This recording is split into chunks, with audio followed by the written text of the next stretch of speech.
And I think everyone probably saw the video that Selena Gomez posted. But the White House wasn't going to take it, and they went and did their own video interviews with 3 angel moms, which are women who have lost children to the border crisis, and collectively they're known as a group as angel moms.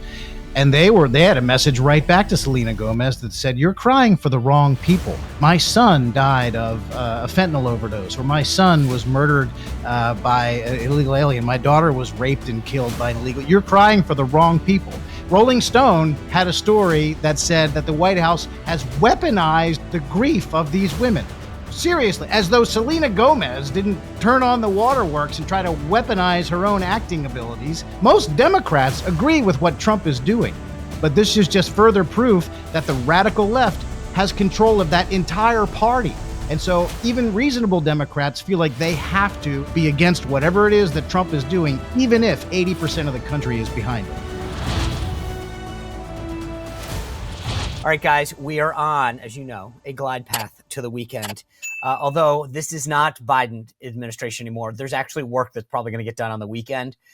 So we might get the day off. President Trump, I have a feeling that his administration is going to be chugging along. Elon Musk, as I told you, has literally pulled a bed into a federal office so that he can sleep and keep working. This is a guy, despite being, if I'm a billionaire, just to be clear, I'm not working, and I'm certainly not sleeping at work. So just so we're clear on the difference between Elon and myself, aside from a few $1 billion here, but this is a guy who's clearly committed. Like, this isn't, for all the Dems talk about, this is a billionaire. This is a guy who is sitting in a government office at night on a cot. Not even one of those nice mattresses from what I gather. Anyway, Pam Bondi sworn in as Attorney General, taking immediate steps. I'll talk to that. Doug Collins sworn in as Secretary of the VA. Scott Turner confirmed as Secretary of Housing and Urban Development. Big ceremony yesterday for Pam Bondi at the White House, and a big ceremony for a bunch of female athletes, Reilly Gaines being one of them, with this discussion of men being banned from women's sports. Interestingly, so far, the NCAA seems to say, hey, we're going to follow President Trump's lead. Getting back to this overall arching point that I keep making, leadership matters. The corporations, the organizations, people are starting to fall in line. Bondi, by the way, Pam Bondi, that is, the new Attorney General, taking big steps right off the bat, going after sanctuary cities, saying, no bueno, federal law says the following. Michelle Wu, the liberal left-wing woke mayor of Boston, said, this is like a direct quote. I'm sure I'm not going to get precise. She said, well, the feds have their laws and we have ours. We don't tell them what to do. They don't tell us what to do. I'm like, no. I don't know if you went to law school, because I didn't, but I do know that federal laws actually trump state laws. FYI, no pun intended. The Democrats, meanwhile, are playing politics with Kash Patel's nomination. They literally threw out a procedural motion today to delay it a week. Like, okay, that's cute. I mean, I'm sure you'll raise some money off of that, but we need him at the head of the FBI as soon as possible. Speaking of next week, RFK up for his nomination probably on Tuesday. Washington still on their toes from President Trump's Gaza discussion, and Caroline Leavitt outing Politico and a lot more spending. So much to get into. I'll show you a clip real quick of that presidential memorandum signing of the executive order banning men from women. Take a look. You know, if you'd like to gather around me, I think I'm going to be okay. Come on. Come on.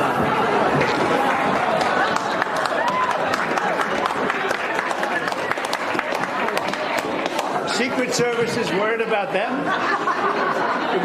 If we have to worry about them, we have big problems. Okay, do you want to do this? Watch what I do, and then I'm going to give you some pens, okay? You ready? What a nice picture this is, huh, Governor? You ready? We'll do a good job. Wait, let me press that. I want to make this a really good signature, because this is a big one, right?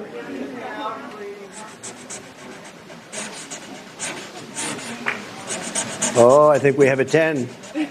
We have a 10. God bless you, Mr. President. He goes on to hand out the pens to all these young girls. How cool would that be? I just thought about, anyway, we're going to get into it with the panel, because the stagecraft is magnificent. If these guys, I'm jealous. I'm sorry. These guys get it. They get it. I wish I was there. No, I do not wish I was physically. I wish we had done it like this. Kudos to the team over there. All right, by the way, tomorrow, Jessica Reed Krause, the viral sensation behind that Substack newsletter called House and Habit. She'll be here to talk about the push, particularly among really strong viral women, to get RFK and Tulsi across the line. Before I bring in the panel, two quick things. If you are a decision maker in your company and you're responsible for the finances, whether you're 5 or 5,000 employees, you need one of these. This is a Ramp card. It looks like a normal Visa card. They're issued by Ramp. And I'm not going to give you mine. I'm not that dumb. I mean, this isn't like the Biden administration. I'm going to hand out a credit card. There's no numbers on that one, but that's what I'm showing you. Ramp gives you virtual and physical cards that will transform your financial expense reporting operations, take away all the tedious, time-wasting, energy sucking up things that companies do to track down employees and set expense limits and track down receipts. The moment a purchase is made, Ramp takes care of receipt matching, categorizing it, approvals, all that stuff, seamlessly integrating with your ERP for real-time visibility. If your finance team is drowning in tactical busy work, Ramp flips the entire equation on its head. Most companies spend way too much money doing this kind of stuff, tracing down expense reports and setting limits. Ramp takes away all that kind of stuff.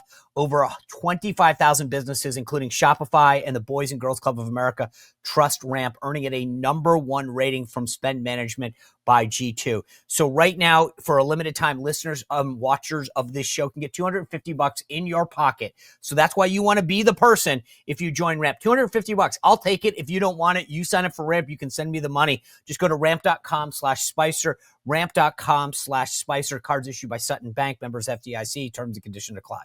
All right. I've told you guys this a lot. There's a lot of people that we discuss on the show. There's someone that I am very proud to know. His name is Leo Grillo. He is the founder of Delta Rescue. It is the world's largest no-kill shelter. They're based out in the LA area. I texted with Leo the other day to see how they were doing in light of all the fires and whatever. And I said, Leo, I am literally, and I'm just to say this so I can show you that it's not just words. This is my donation letter. I made a personal donation to Delta Rescue, and I'm going to ask you to do it too. Regardless of what's going on in LA, which is tragic, these folks have been doing great work for years, taking in animals of all stripes, cats, dogs, horses, you name it. If you go to deltarescue.org, you'll see what I'm talking about, to give them the nutrition, the help, the veterinarian care that they need, abandoned malnutrition animals, and we see it all too often. It relies solely on contributions from people like me and you. So go to deltarescue.org. They're not looking for a government handout. They're looking for help from animal lovers like us. And if you go onto the website at deltarescue.org, you'll see an estate planning kit. Click on it. Click on the link and see if you can make the work of Delta Rescue enduring for generations to come so that Leo can keep doing this for decades and decades. DeltaRescue.org. All right, it's my pleasure to introduce our amazing all-star panel. Tim Murtaugh, he is a former Trump advisor from 20 and 24. Steve Cortez, my former colleague at Newsmax and the founder of League of American Workers and a former Trump advisor on the campaign as well. And Patrice Onwuka, the better half of O'Connor and Company on WMAL here in our nation's capital, and a fellow at the Independent Women's Forum. Guys, good to see you all. Good to see you. You know, I've said it, so I'm going to admit it. I am jealous. The stagecraft, and Steve, you and me and Tim have all been part of this. Patrice has been a watcher and an analyst of it. But like, they are executing brilliantly. When I watch these events, when I hear them, I'm going, okay, you guys you're doing it right, Steve. No, absolutely. They deserve an award for what happened there, both on substance and optics, by the way. And of course, that's important. But this stagecraft, just incredible. And those of us who do messaging and communications for a living couldn't help but smile. But even more importantly, of course, than that wonderful imagery of all those young female athletes surrounding the president at his desk. Even more wonderful than that is the reality that girls' sports throughout the country are going to be protected. It's insane that we have to do this, but the point is we do, because the radical left got so out of control, particularly when Joe Biden was in that Oval Office, that girls' sports were being invaded and women and girls were being abused in this country. There are, of course, entirely sensible, logical, historical reasons that we separate men's and women's sports. That's going to happen again. And to your point too, Sean, you mentioned the NCAA.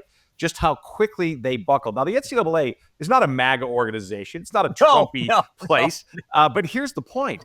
When you show leadership and resolve, when you make a persuasive argument, and when you can say legitimately, we have the backing of the American people because we just want to mandate election, promising to do this. When that confluence of factors comes together, guess what? Even folks who may not be with you ideologically, they pretty quickly get in line. I would use as a corollary to this in a related topic, a lot of these hospitals around the country who, under the guise of care, in quotes, have been mutilating the private parts of children. They have also said, we're stopping this. We're stopping this in places like Boston and Chicago and Los Angeles because of the executive orders of President Trump. So on these, and I think the related issues, right, I would call them sort of generally sex confusion. On these sex confusion issues, President Trump is President Promise Keeper, number one. But number two, he's showing the kind of leadership that has real, tangible results that accompany wonderful imagery. Yeah. Patrice, how happy are you guys at the Independent Women's Forum? I mean, I watched, it was funny. Randomly yesterday, I'm downtown and right place, right time. I watch this group of young women and girls come out and head over to the White House. And obviously I didn't know who it was, but then I saw Reilly Gaines and I'm like, that's who it is. I posted it up on Instagram if anyone wants to see it, but they all made their way down. And I thought, what a proud moment. It's interesting. And tell me if I'm off on this, because here's what struck me. These young women were going to the White House to stand up for something that the older women who fought for Title IX won't do themselves. Yeah. You know, Independent Women's Forum, and I'm so proud to work with IWF as a director. We were one of the only groups to highlight this as an issue well before anyone brought it up. Reilly Gaines, we kind of found her and gave her a platform to share her story. And as a result, we've had hundreds of women come to us. And so in the backdrop of that video is our CEO, Heather Higgins. In the backdrop are a lot of our comms people who are former female athletes and a lot of our ambassadors who've been sharing their story. So I love that President Trump has formalized what we've been doing for years on this issue, which is pushing for legislative changes so that, you know, a next president doesn't overdo President Trump's executive order, and also suing hospitals, suing everyone that we needed to raise this as a national issue, bring it into the public discourse, because no one believed that this was really happening, 5-6 years ago. And now here we are. And so I do think this is a watershed moment, not just for women in sports. This bleeds over into women in any public space, including private prisons, where we are telling the stories of female prisoners who are forced to live in confines of violent men pretending to be women who are sexual predators. Telling those stories, elevating this as an issue, suing where that needs to happen, and then passing legislation in close to a dozen states now to ensure at the state level that this is happening. The corollary is DEI as well. We are seeing large corporations also backing off on the DEI because they recognize the Supreme Court said, no, affirmative action is rightly dead. It's unconstitutional, in addition to it being biased and unfair. And so this is a really important moment. It's a proud moment for me working for an organization that is fighting to protect women, but also just to protect the rights of every person, not just when it comes to women and sports, but also every person to fairly have access to opportunities, regardless of their skin color, their gender, or who they sleep with. Yeah, kudos to all the work that you guys do at the Independent Women's Forum. Heather Higgins and others there have really led the way on this. The one thing that excited me about this panel, and first of all, I always love the panel discussions because it's so much more interactive and fun. But we're all either in the messaging communications world, Patrice, what she does, but then also what she does on the radio, and then obviously both Tim and Steve. And Tim, one of the things that has really impressed me, and I want you to, like, as a comms director, is the way that this White House has pushed back effectively. Like, I would yell at the podium and try to out a reporter and probably didn't look the best, right? But these guys are doing it with a much more surgical way. So they put out, like, they have a Twitter handle now pushing back. Then they put out this thing the other day, like literally from an official White House standpoint, about the hoax machine keeps running. And this says the onslaught of fake news is coming at a record speed. And then they basically would put out stuff that says, like, hoax. Holding government agencies such as USAID accountable for their spending is, quote, the beginning of a dictatorship looks like, says Ilhan Omar, from Minnesota. Chris Murphy, the senator from Connecticut, implied the Secretary of State was lying about the waste, fraud, and abuse. And then they put fact with hyperlinks to U.S. taxpayer money, saving all this money through DEI. And then they did another one about multiple media outlets reporting that operatives from DOGE attempted to gain access to secure environments. And they're like, there's nothing secure about this. They're trying to imply something is false. The broader point that I'm making, Tim Murtaugh, is that this White House isn't just sort of announcing things. They're doing a really effective job at fighting back on the false narratives in a way that, I'll be blunt, we didn't do in the first term. Yeah, they are doing that. And you mentioned Chris Murphy's name there, one of the senators from Connecticut. And I got to say, the purest form of love can be found in the relationship between Chris Murphy and a camera. I mean, that guy, all he does, if you look at his feed on X, all he ever talks about is a TV hit that he just did or one that he's about to do. And then he's at the end of the day and he goes, hey, I'm going to be live on Instagram here now for the next 6 hours. I mean, this guy, a camera is like oxygen for that guy. He just personally offends me in that way. I wanted to get that in. But you're right. This White House has shown that they're just not going to take it. And I was a senior advisor on the 2024 campaign. And I spent the last 3.5 months of the campaign on the ground in West Palm Beach. And the attitude, I feel so bad for you. I don't know. Yeah, it was rough duty, man. How did you do it? It was hard. The weather was. Cortez is looking at you, going, "Yeah, I was in Arlington, Virginia." Yeah. Well, my wife and children were gracious enough to let me go serve. Yeah. But so the attitude of the campaign has carried over into the White House, and I'll give you another example. That's off the topic a little bit, and it's regarding the crackdown on illegal aliens and the deportations that have started. And I think everyone probably saw the video that Selena Gomez posted, and she's got, 66 million followers on X and like 350 million followers on Instagram, which is insane. And she had this ugly crying video where she's crying about the people getting deported and her people, and she doesn't know what to do. And she subsequently deleted it. But the White House wasn't going to take it. And they went and did their own video interviews with 3 angel moms, which are women who have lost children to the border crisis. And collectively, they're known as a group as angel moms. And they had a message right back to Selena Gomez that said, you're crying for the wrong people. My son died of a fentanyl overdose, or my son was murdered by an illegal alien. My daughter was raped and killed by an illegal. You're crying for the wrong people. And then Rolling Stone, if Rolling Stone is upset about you as a Republican, you are doing exactly the right things, right? Rolling Stone had a story that said that the White House has weaponized the grief of these women. Seriously, as though Selena Gomez didn't turn on the waterworks and try to weaponize her own acting abilities, such as they might be, to try to push back on that in a policy direction. But Rolling Stone sees it as, they've weaponized. That means that the White House is pushing back, and the radical leftists in the media, that they just don't like it. And the thing is, the left and the media keep handing the Trump White House these issues. These are like 80-20 issues. These are slam dunk. Most Democrats agree with what Trump is doing, right. But this is just further proof that the radical left has control of that entire party. And so even reasonable Democrats feel like they have to, in a knee-jerk way, be against whatever it is that Trump is doing, right, even if 80% of the country is behind it. Tim, I'd be curious, as a communications expert, on your view on this, in terms of our side using communications, using media, particularly alternative and new media, in a way more effective way than we used to.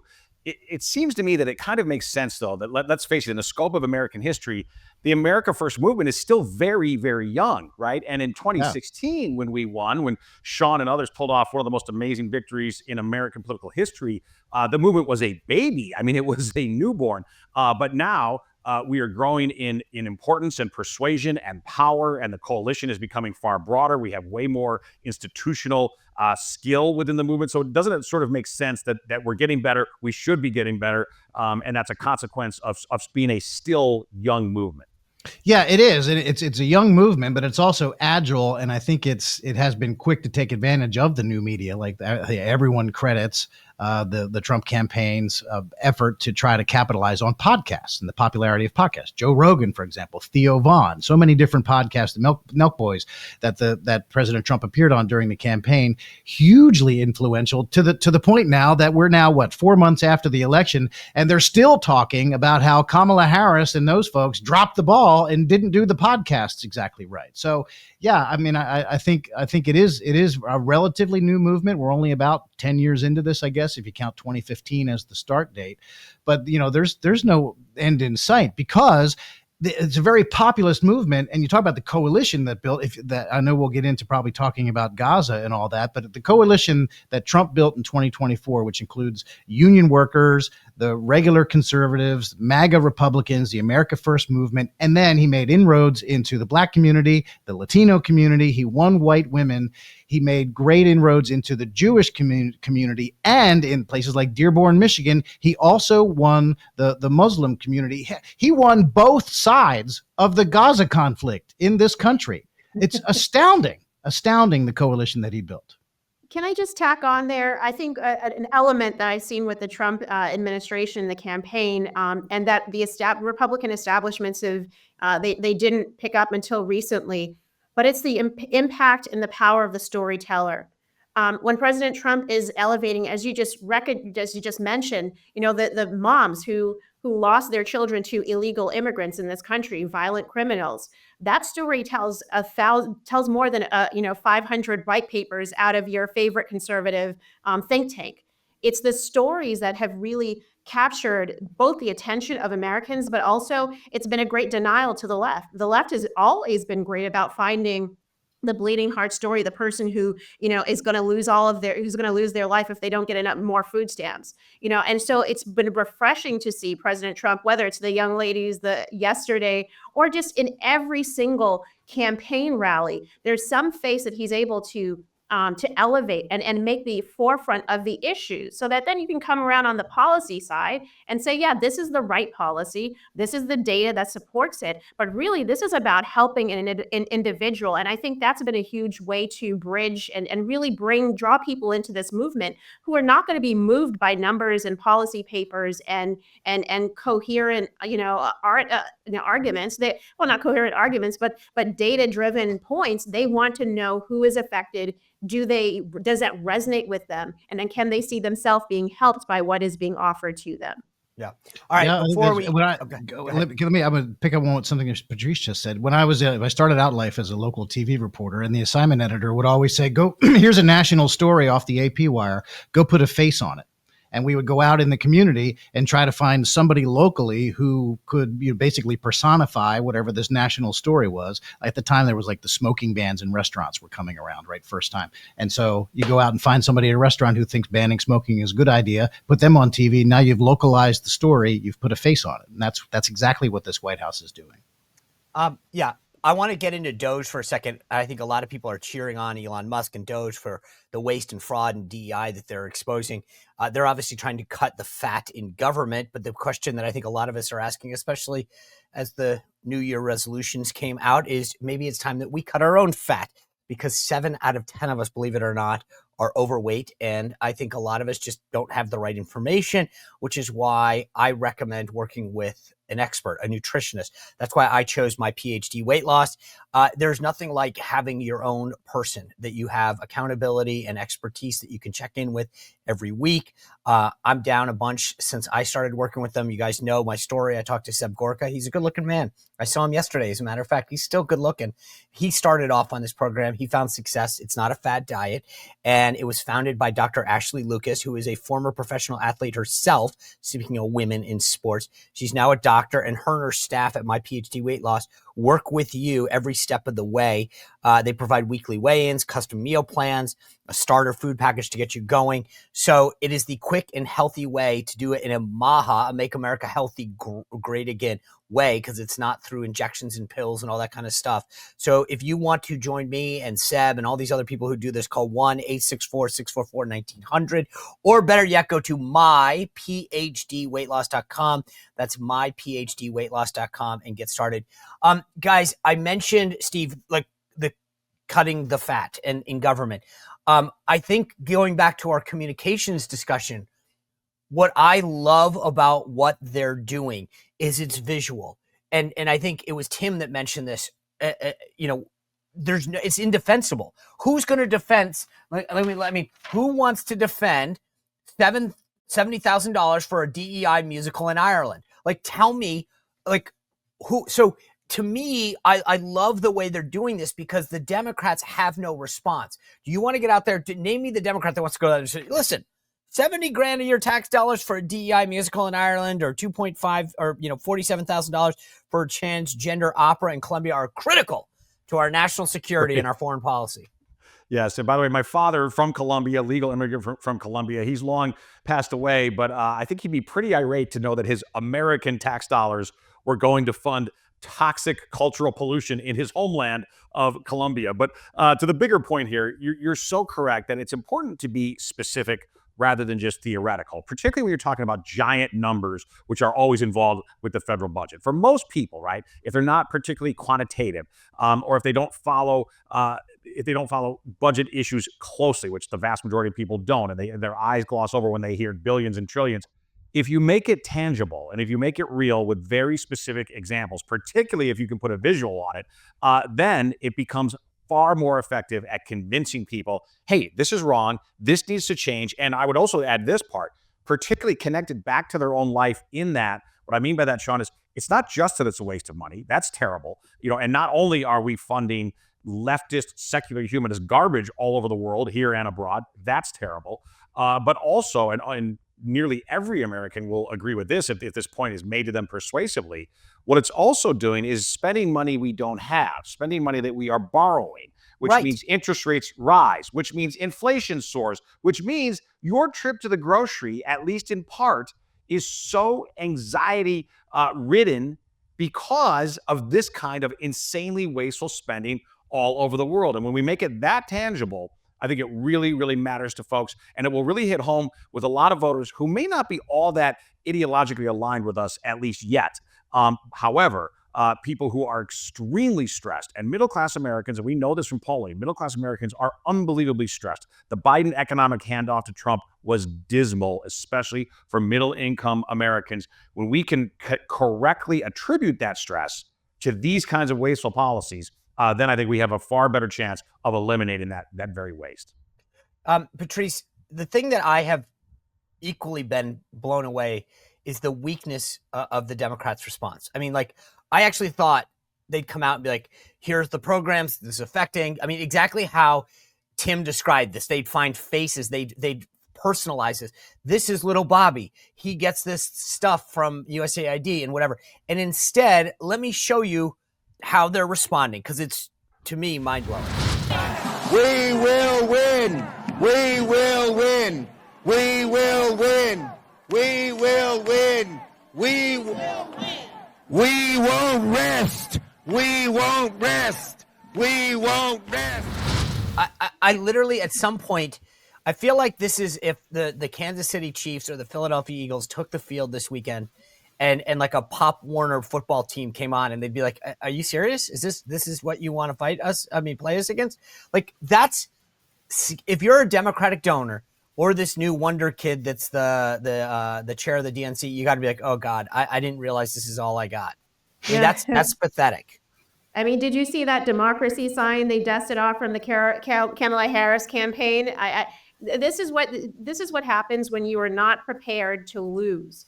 And they didn't think that they were going to lose somehow a couple of months ago. And so here they are trying to put out their best messengers out there who all have made quite a good amount of money using the taxpayer-funded system that I think DOGE is starting to expose right now. So they don't have a good argument. We heard a lot of people are going to die. Well, how is that going to be the case? The White House then said, no, all of the programs that are feeding people, that are ensuring life-saving medicine is still going to continue. We're just going to take a look at all the other funding programs, and some of the examples you gave are great. But I think there's now going to be, after we figure out all of the waste and the fraud, I think the next step then needs to be, what are the reforms and the incentives that are in Washington federal agencies to say, you know what, your promotion is going to hinge on how much money you get out of the door, not the outcomes of the programs that you claim to be funding.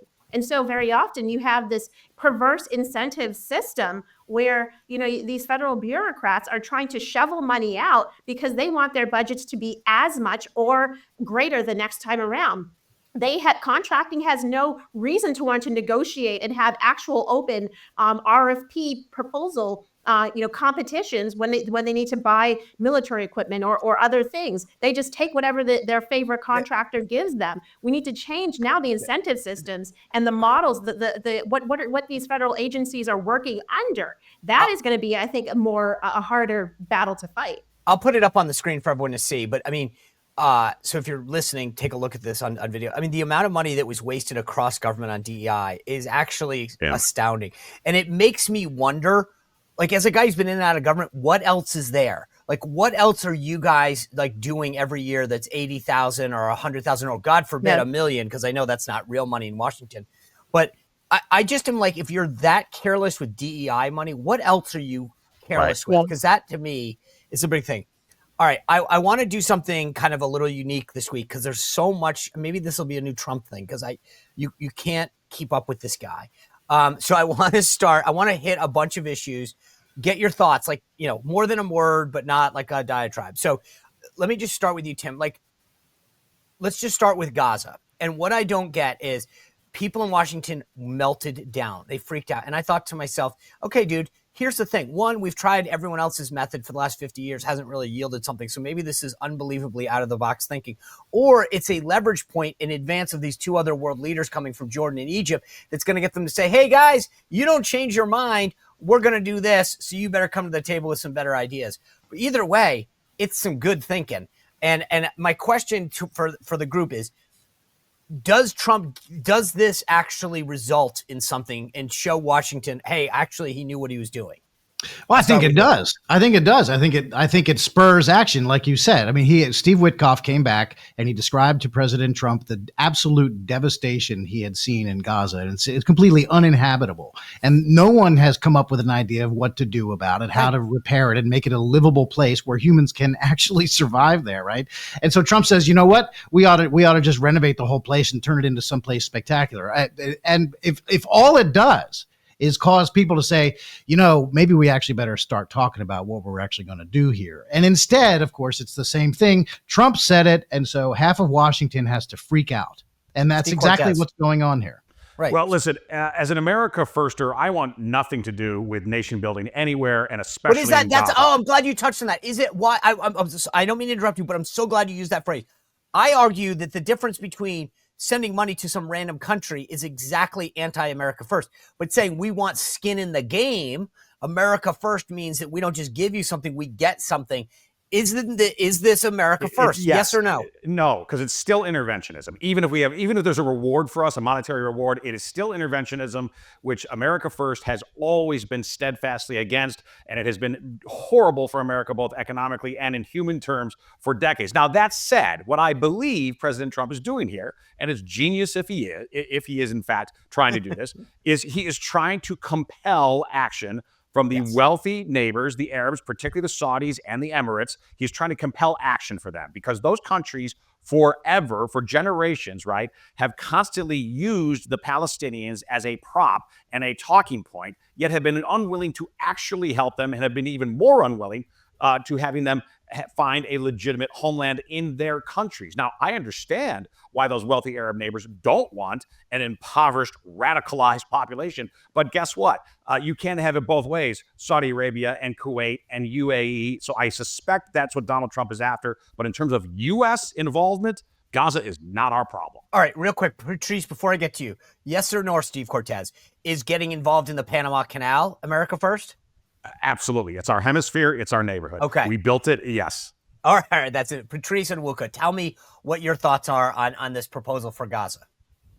I agree with the gentleman here. I think that President Trump is trying to force the conversation. Does this mean that we're going to be signing a check as the United States? I don't think so. But we've seen him kind of put out these proposals in the past, and we've seen when he said, you know what, we're going to do something big. I mean, this is like Manifest Destiny 2025. where we're seeing there's an expansion of the United States beyond what it's been. And so this could be a way to continue to ensure we have a stronger foothold in the Middle East and a stronger presence in the Middle East, if nothing other than strategic reasons. But he is going to get a lot of pushback. Right now, Senate Republicans are saying, okay, let's wait and see whether what he is saying is just kind of rhetoric or whether there's going to be a real proposal that's introduced. And so it's going to be a wait and see. I'm putting Steve Cortez down for Gaza Lago, no. Or Trump Gaza, no. All right, not. So one of the things that Elon has said, hopefully we can keep this tighter, Tim, but he pointed out that the penny costs about 3 cents to make, and we should potentially eliminate it. Are you pro penny or anti penny, Tim Murtaugh? Get rid of the penny. Who uses cash anyway? Get rid of it. That's okay. Good point. Steve Cortez, is America first to get rid of the penny? Yes, get rid of the penny. I do worry though. What the heck are people going to do with their loafers without pennies?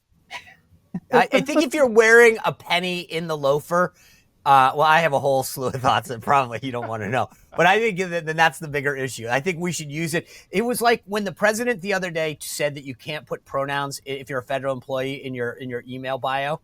I said, no. Let's keep it. It's a way of calling them out. Like, we now know who you are. If you use pronouns in your bio, you basically put a marker on yourself. It's the same way with like pennies in your loafer. I know who you are now. Patrice Unwilk, are you pro penny or anti penny? I am pro penny. Listen, it's the 100th day of school next week. I've got to figure out 100 items to go stick on a poster board. What better than 100 pennies? And I'm sure there are lots of parents out there who are finding maybe that's the way to get rid of the penny. We just keep doing that. Let's keep the pennies. I'm all for some sort of physical currency. Yes. All right. Here's I figure out how to phrase this one. So let's just do it this way. At the end of 2025, December 31st, 11:59 p.m., Tim Murtaugh, is Elon Musk still working as the head of DOGE in the federal government? It depends on how much he thinks he can get accomplished between now and then. I'm looking at it, not that part. I'm looking, does President Trump say, thanks, Elon, you're fired? Oh, I see. No, I don't think he would publicly fire him. I think they might just agree that he's moved the ball and turn it over to somebody who doesn't have more significant demands. So on 12:01, January 1st, 2026, is Elon Musk still doing this? By 26, no, I think he will have passed it off to somebody else. All right, Steve Cortez, is Elon Musk sitting in a desk, sleeping in a federal office on January 1st, 2026? I think he will have moved on, mainly because he's an incredibly impatient man, which is both very good and very bad. But also, I will say this, I don't know if it's going to happen by then. At some point, I do believe there will be a spectacular breakup between Musk and Donald Trump. I'm on the Cortez team right now. Patrice Onwuka, I'm going to be the contrarian. I think he will be there. I think penny lover loves Elon too. Okay. Yeah, he's got some long-term plans. This is a way to achieve them. I don't know. Right now, I'm on Team Cortez. I think that he's flying a little close to, and just to be clear, I want this to be successful. I want him to rip the roots out of the ground on so many of these programs, and so I want him to succeed. I want him to stay for as long as he can. But I think Steve's right. It's just there's a personality thing that just doesn't last as long. All right, moving on. Tim Murtaugh. The White House says the drones in New Jersey are totally legit. It's part of a research project. Are you buying it or no? Yeah, I believe it. I think that Caroline Leavitt would not go out there and say something that she did not believe to be true. Okay. Steve Cortez, you buying the drone story? Yeah, totally concur, and largely for the same reason. Knowing Caroline very well, I believe, and by the way, I think this is really a legitimate public service, right? When people are running with conspiracy theories because they simply cannot trust the Biden administration for good reasons, let's put this to rest. There was nothing nefarious going on here. Okay. Patrice Onwuka, are you pro-drone or are you anti-drone with pennies?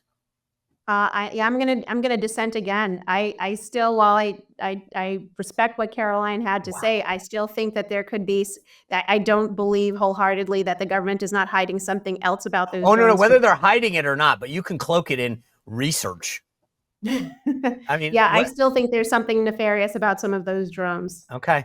I actually go back to our interview with Seb Gorka a few weeks ago when he said, hey, look, here, it's all laid out. There's actually a drone corridor that's established by the FAA. The one thing that gave me pause is that when an airport gets shut down, I'm like, if you guys know about this, why are you anyway?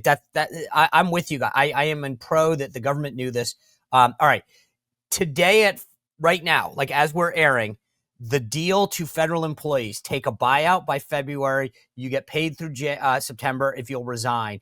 It's at about just over 40,000, which is 2% of the federal government. They thought that they'd get 5. I actually think it's going to end up probably closer to 60, which would be 3% of the federal government. The question I have for you, and I'll start again with Tim Murtaugh. Are you surprised that the number is as high it is or as low as it is, Tim Murtaugh, the number of federal employees who've taken this buyout deal? I'm surprised it's as low as it is. I think that I thought that people would take 8 months of pay and then they can go get another job. Maybe even some of them can retire. I'm surprised it's not more. Steve Cortez. Coming in right about where I thought it would. And by the way, the way to get that number way, way higher, move these departments out of the Washington, D.C. area. Yes. Yeah. Put stuff in Pennsylvania and Indiana, or the energy department in Wyoming or Montana, where it actually, 100%. Patrice Onwuka, you guys cover this all the time on WMAL.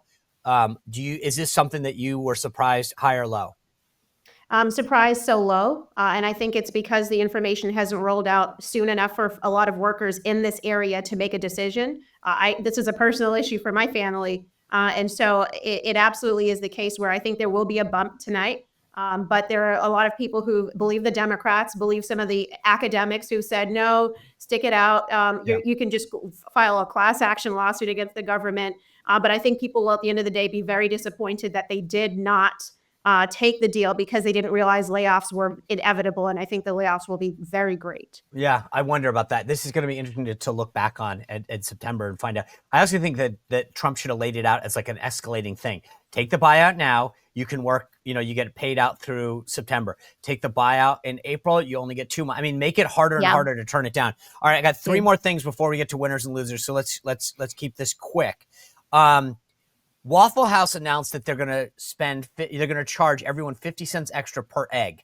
Great. So you go and you order an omelet. If it's 3 egg omelet, it's $150. In some degree, that's actually cool. It's very transparent. You don't want to pay the thing, order pancakes. Although maybe they did put eggs in there. I don't know. But I actually, in one way, give them credit for being transparent about it, focusing on the actual product that's dealing with it, and hopefully being short term. As a consumer, Tim Murtaugh, more or are you encouraged by this kind of tactic, or does this discourage you? I'm encouraged by the openness about it. I go to Waffle House, I don't get eggs. I get a burger and the hash browns. And so I don't want to pay. I didn't even know they had burgers. I thought it was smothered, covered, and I think that was all you got. No. All right, Steve Cortez, you live in Tennessee, where there's more prevalence of the Waffle House. Tactically, are you in favor of this? Yes, and as you mentioned, I'm in Waffle House country, and certainly in favor in general of their culture. But yes, listen, I think it makes sense. This is the unfortunate reality about the dismal Biden economic handoff. All right, Patrice, real quick, are you pro or con Waffle House's tactic? Pro, absolutely. It's a great to point to. All right. The White House Correspondents' Dinner is in April, I think. The Correspondents Association is headed by Politico's Kamala Harris correspondent. Right now, they sent the invitation for Donald Trump and Caroline Leavitt to attend formally. I love the fact that President Trump didn't go there for 4 years. They announced that the entertainer is a woman by the name of Amber Ruffin, who is a anti-Trump, quote unquote, entertainer. I don't think he should go again. I don't think they should give him credibility. He should give them the credibility. If you were the comms or the press secretary right now, Tim Murtaugh, accept or decline the invitation? Decline. Steve Cortez, accept or decline? Decline. Do not validate their corruption. 100%. Miss Contrarian, Patrice Onwuka, are you going to accept or decline?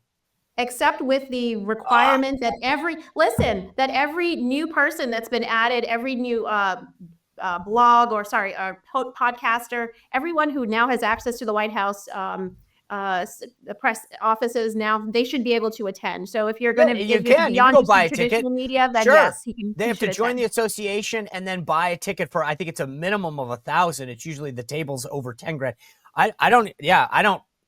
No way. No way. Last question before we do winners and losers. Will the refs win the game for the Kansas City Chiefs on Sunday at the Super Bowl? Our sports correspondent, Tim Murtaugh, yes or no?